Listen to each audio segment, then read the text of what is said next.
Ah, the great British sitcoms. Lovely jubbly.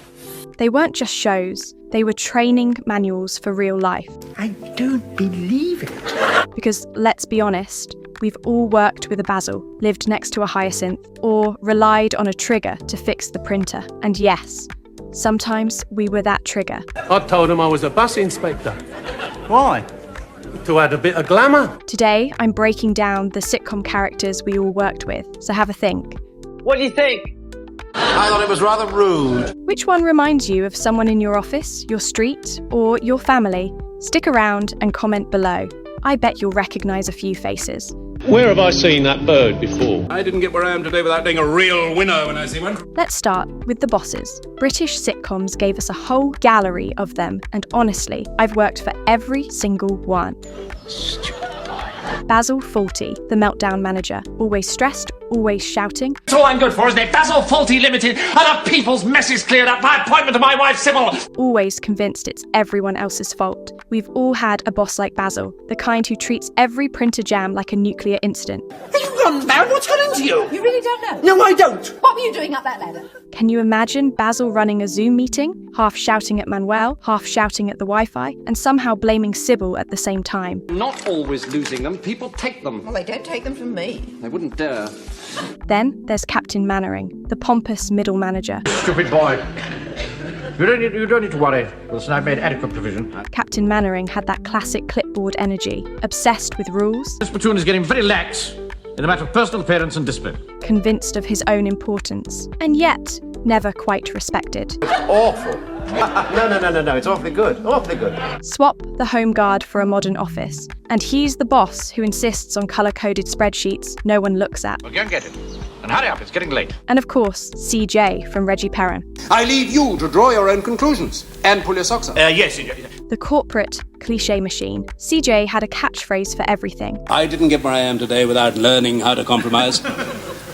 Take the afternoon off. You just know he'd be on LinkedIn now, posting inspirational quotes about leadership while his staff rolled their eyes. Yes. Are you sure? I find that odd. I didn't get where I am today biting people in the changing room. So, who was the Basil in your life? Blocking the drawing room door. Blocking it? Just blocking it off, girl, so we get a bit of privacy away from the plebs. Don't you take anything in? Or the Captain Mannering? Drop their fictional name only in the comments. Protect the guilty. Now, let's talk about colleagues. Those people you spent years sitting next to, wondering how they survived outside the office. Oh, that's all right, Denzel. Happens to me all the time. Trigger, lovable but clueless. Remember his broom with 17 new heads and 14 new handles? We have an old saying that's been handed down by generations of road sweepers. Look after your broom. Every office has a trigger. The one who's been there forever, doesn't quite know how anything works, but somehow is part of the furniture. And if it's a boy, they're naming him Rodney. Half the day. You could never fire him because the building would collapse without him. I got lost on my way here. Been coming to this pub since you were 16? I know, I found a pub, all right. I mean, I couldn't find this room. Then there's Frank Spencer. Well-meaning, enthusiastic, but a walking disaster. What you've done. I'm sorry. Can you remember what was on it? In sitcom world, he's falling off roller skates. Ready or been articulated? In office world, he's wiping the company server with one click of the mouse. That's Runcorn gone up too. I'll pay for any damage. And let's not forget Baldrick, the loyal assistant who means well but contributes, well, not much that gets listened to, or is worth listening to.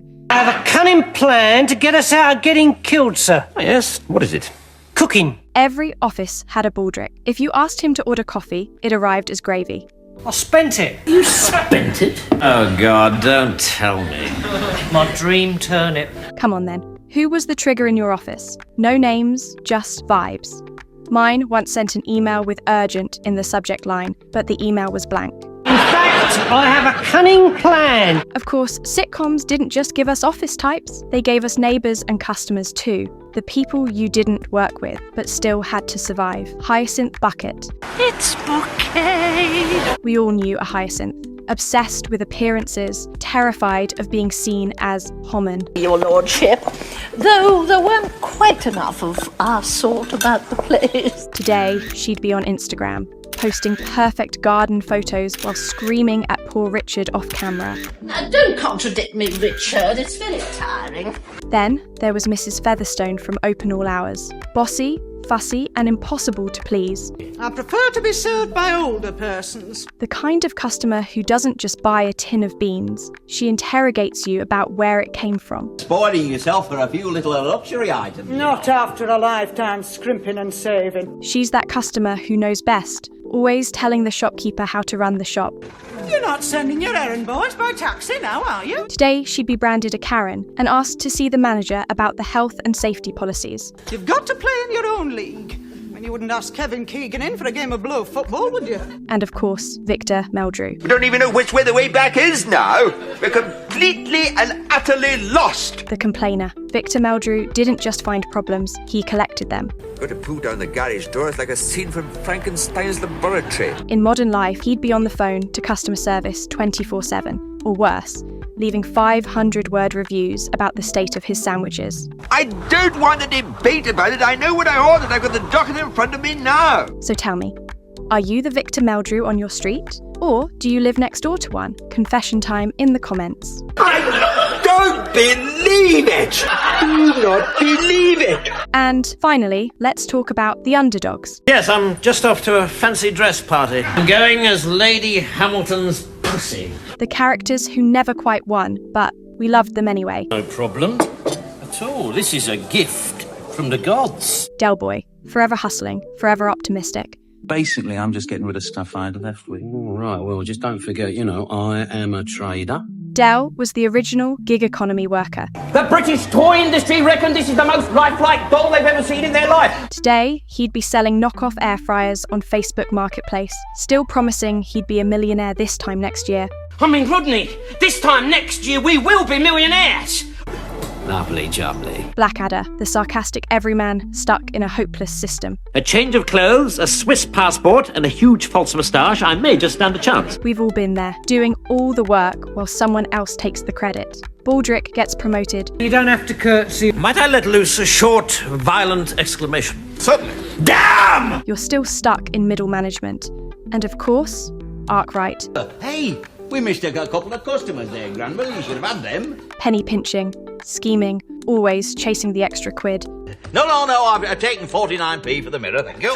I swear I've met shopkeepers like him. Won't give you a carrier bag unless you sign over your mortgage. With pick and mix, you always get a paper bag free. You're worrying about a little item like a paper bag. These underdogs were funny because, deep down, we saw a bit of ourselves in them. Get the rest of the watches out of this suitcase, because there'll be a mad rush in a minute. Forever hustling, forever coping, forever finding the humour in it all. Small painted wooden duck. So I would, of course, have to escape first. So there you have it. The sitcom characters we all worked with. The bosses who barked, the colleagues who blundered.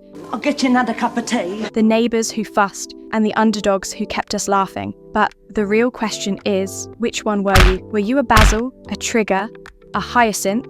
Do remind him that if ever he needs a voice in an emergency, I shall be very happy to oblige. Or a Del Boy in disguise? Drop your sitcom doppelganger in the comments, and next time I'll read out the funniest ones. And if you enjoyed this trip down memory lane, hit subscribe, because we're about to ask, what life lessons can we actually learn from British sitcoms? 38 has never left my sight, day or night. Should get a bit wet sometimes when you take a bath. That's just the sort of flippant remark I'd expect from you, Wilson.